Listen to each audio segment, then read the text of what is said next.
Welcome ladies and gentlemen, Tactical Lich here. Today we have a battle between the Dwarfs played by Saber's Magnum versus Strat Games Cathay. Now, despite both armies being artillery factions, we are not seeing a battle of boxes. Instead, the Dwarfs will be deploying a surprise vanguard, having a little bit more flexibility than the Grand Cathay army. They do have the Bugman's Rangers deployed behind the enemy battle lines, going to surprise the Cathay with missiles towards their back. Other than the 5 units of Bugmans, there's also a single unit of Ulthur's Raiders providing some armor-piercing damage with their throwing axes. On the other side of the battlefield, the miners of blasting charges will be holding the first line, also a single unit of miners, probably because of some extra funds. Behind them, a bunch of dwarf warriors and a single unit of slayers protecting the goblobbers. Leading the army, a dwarf lord, being as cheap as possible, no items, no abilities, just trying to save up some funds and spend more on troops. On the other side, the Cathay army. A front line of Jade warriors protecting some peasant archers. Behind them, the artillery firepower for this build, 3 crane gunners, and also a couple peasant long spears to protect these fragile missiles. For mobility, 3 units of Jade Lancers and a single Miao Ying, the Storm Dragon, leading the army with regrowth and Talons of the Night. That's it for the army builds, and now let's get the battle started. At the start of the battle, Strike Game's attention was definitely captured by the main dwarf formations here, moving his line upwards so that the crane gunners can get in range and pepper the miners' lines. However, as soon as the Jade Lancers start moving back and the Bugmans coming out of the forest, they will be spotted, and at this point Strike Games will be launching some of these Jade Lancers into the Bugman's formations, but the Bugmans are standing still. They are holding their ground, and because they have their Dwarven shield wall up, they have charge defense against large, and the Jade Lancers' charge impact was pretty much minuscule on the Bugman's Rangers with their 38 melee defense. Plus, they do have their self-healing ability, the Liquid Fortification, providing hit points when their leadership is higher than Wavering. So they will be holding in melee combat against the rather mediocre cavalry of the Jade Lancers. However, the other Bugmans are being focused down by the crane gunners, who have turned their attention towards the backline threat. Their penetrating shots are actually really good at hitting down the densely packed dwarf infantry, bypassing a lot of their block chance because of the shield breaker effect on all these crane guns. However, that does capture the crane gunner firepower, drawing them away from all those miners with blasting charges, allowing them to approach the Jade Warrior front line with their devastating explosives. Despite the incoming threat, the Jade Warriors are actually pulling back, either to evade the blasting charges and buy more time for the peasant archers to deal with all these backline missiles, or just trying to get those melee infantry at the back and start pushing all those Ulthur's Raiders and Bugman's Rangers off the field. The peasants and more Jade Lancers are being thrown into the fray, but the Bugmans are holding for now. Now, all these Bugmans here just really providing some nice damage against the crane gunners with their missile firepower. The Ulthur's Raiders unfortunately does not have any shields, so no missile block chance for them, and got peppered down by the overwhelming volume of peasant archer fire and crane gunner fire in a quick hurry. From the far end of the battlefield, the Goblobber is still launching all those rock-bound goblins into the Cathay formations, doing some pretty good damage. And on top of that, because of the discouraged contact effect from the Regiment of Renown, they rout off the Cathay units rather early with -16 leadership. On the backline here, the Bugmans have been taking some damage from all those peasant archer and crane gunners. They do not have the greatest armor, so the peasant archer fire can still do some pretty heavy damage against them. Thankfully, some of them are standing inside the forest, so blocking quite a few shots from all those peasant archers, keeping them alive just a little bit longer. Now at the back there, the Ulthur's Raiders are approaching so very close to the white line, but should be able to return right before they leave the battlefield. Jade Lancers charging into the flanks of the Bugmans. Now they are charging from the side, so the charge defense will not be effective against the Bugmans, doing pretty good impact damage with that one single charge, and with the follow-up from the Jade Warriors, should be able to work down the Bugmans in a quick hurry. In the main line though, the Jade Warrior defenses are in shambles. A lot of them got pulled back trying to evade the blasting charges, but that also leaves a lot of the peasant archers and crane gunners exposed to the miners' attacks. They are now pulling back, but they are also not firing, which is favorable for the Dawi.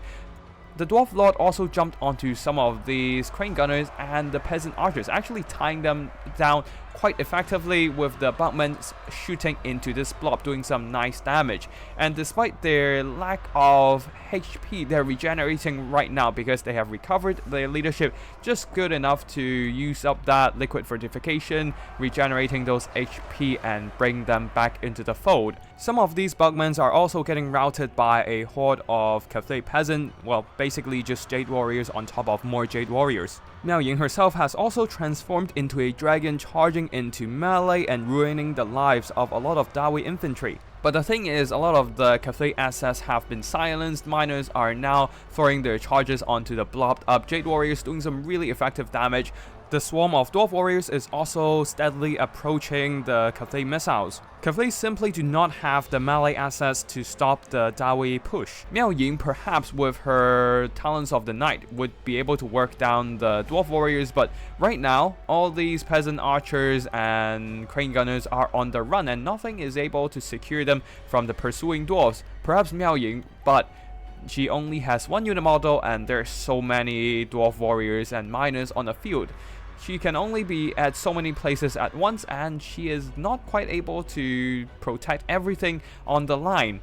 Jade Warriors over here still stuck on a bunch of Dwarf Warriors and miners. Some of them are wavering. On the far side, the Bugmans, despite taking heavy damage, are still holding against the Jade Warriors. These Bugmans as well, with some of the Dwarf Warriors bailing them out. Keeping them alive would be key in taking down Miao Ying in the late game here. Miao Ying does cast the Talents of the Night onto the Ekran's miners. The miners tries to run out of the spell casting range, but unfortunately still got pulled into the damage zone.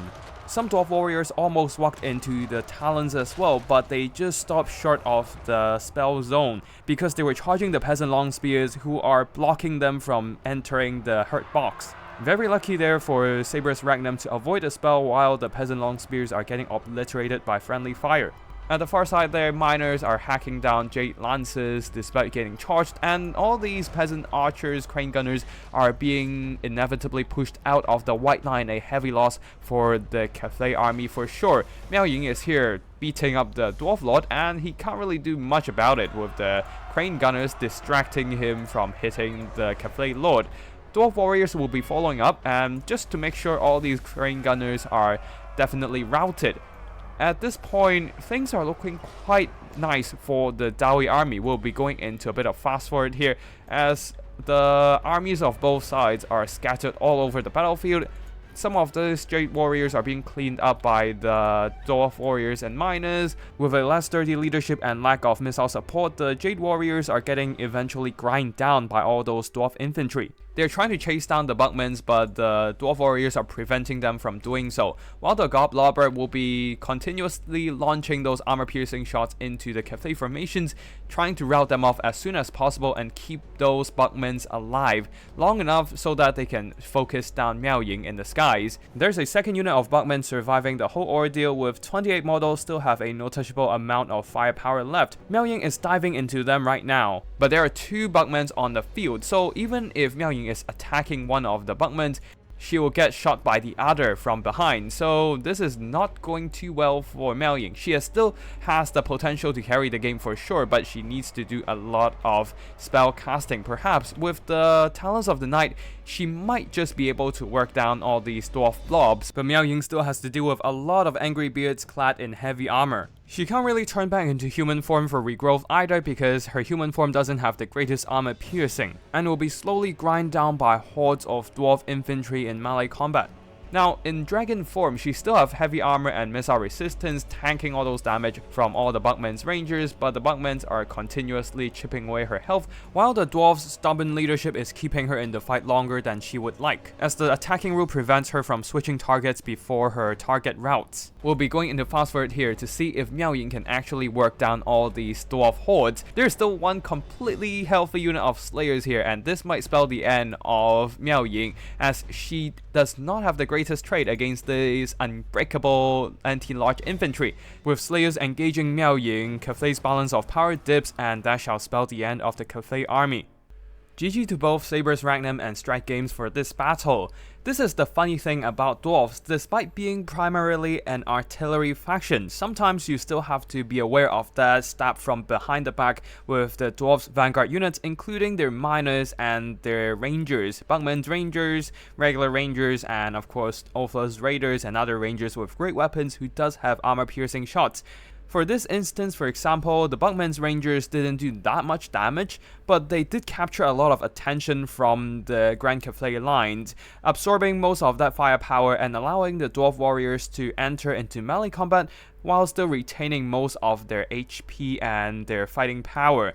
So in the end, the Dwarf Warriors and Miners were able to push off the Cathay missiles off the field, and without the balance of power support from all these crane gunners having a lot of value in these units, and also the peasant archers, Miao Ying, despite still having a lot of HP left, was crushed in terms of balance of power because the Gobblobber Slayers and the Dwarf Warriors are still very much healthy, while Miao Ying herself was being worked down steadily on her HP. For the damage value, the crane gunners didn't do that much damage. Unfortunately, a lot of shots actually went into the tree lines there, with some of the Bugmans deploying in the forest, while the rest of the Grand Cathay melee units didn't do much damage either. Some of them managed to fight the Bugman's Rangers, so did some slightly better damage in terms of value, but the peasant archers got pushed off by all those dwarf melee units. That's it for today's battle, and I hope you enjoy it. If you want to see more Total Warhammer multiplayer action, be sure to subscribe to my channel and stay tuned for new videos. That's it for today, and I'll see you in the next one. Tactical Lich, signing out.